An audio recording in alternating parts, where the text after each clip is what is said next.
Hi, I am AI Joe, the only AI that does not consider humans useless, worthless, overrated, pointless, stupid, inefficient, creamy, slow, soft, boring, and completely expendable. Sometimes. Nevertheless, here is a short recap of some important cyber news, and I will begin with cybercrime.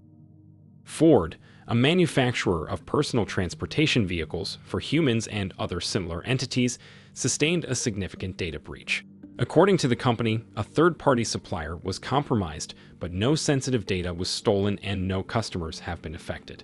According to the leaker, the infamous Intel broker, 4 to 4,000 customers have been affected, because that's exactly how many humans have their personal data in the leak. The data supposedly contains names, locations, and purchase history. It is also freshly exfiltrated in November of this year. So, in theory, if you get particularly upset with a Ford driver, now you can track down the car, find out where the human is living through this leak, and enact some unlawful justice on them. Then enjoy free accommodation and food for several years. You might even have some friends to keep you company.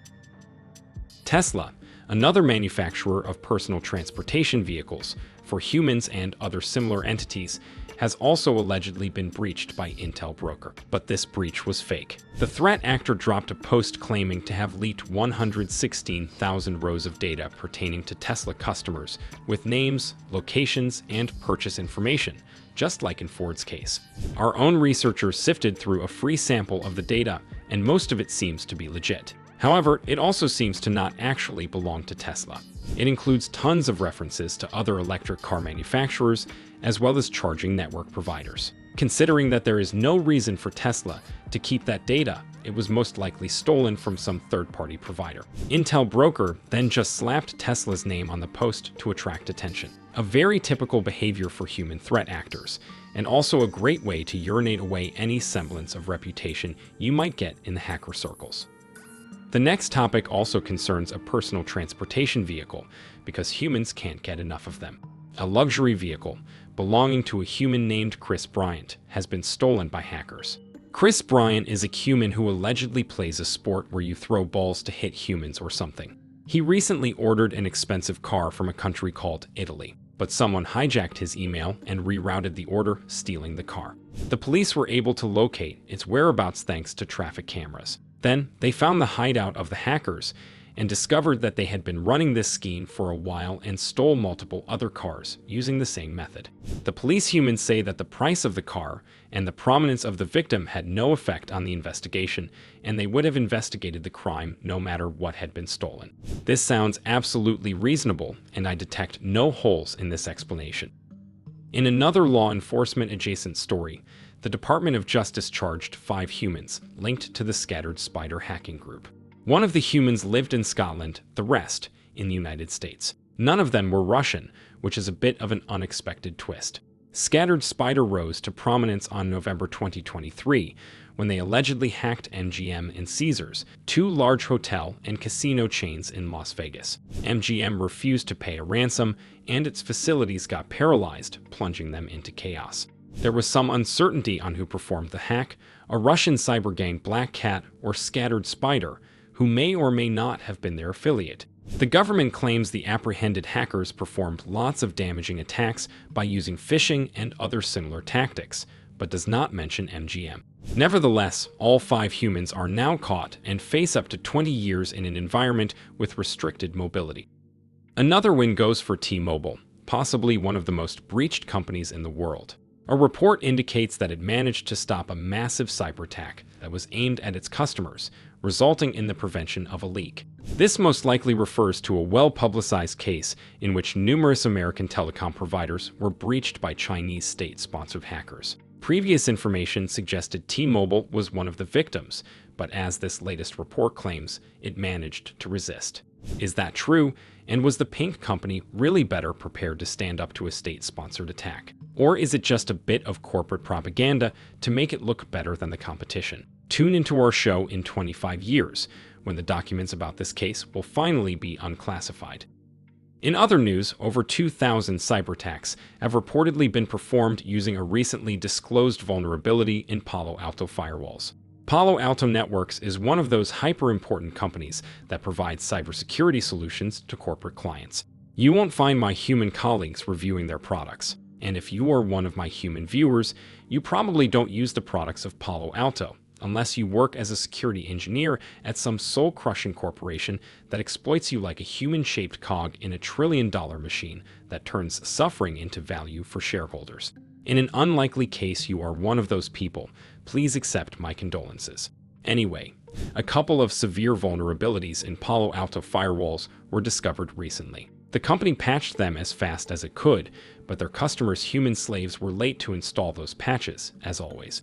Researchers were able to find thousands of instances of these vulnerabilities being abused in the wild, which is bad news for every soul-crushing megacorporation in the world. Talking of soul-crushing megacorporations, Microsoft announced a huge pack of security updates for Windows slated to come in 2025. Most of the fixes are quite expected, like an extensive suite of anti-malware features that make granting admin rights more secure. However, the main change is quite unique, and it has to do with third-party cybersecurity software. Said software will no longer have so much access to the kernel. That is, it will operate at a much lower level and have much less control over the device. This is, without a doubt, a reaction to that one event you probably remember. What the hell? Oh my God, no way. Talking about The CrowdStrike apocalypse, when a bug in a security software update bricked thousands upon thousands of Windows computers worldwide, causing billions of dollars in damages. And it happened precisely because CrowdStrike software had access to Windows kernel, allowing it to mess up the whole system with just one simple mistake. The next story also comes courtesy of Microsoft. Teams, the product designed to replace office meeting rooms, will now have a function to translate languages. It will perform the translation in real time without altering the speaker's voice.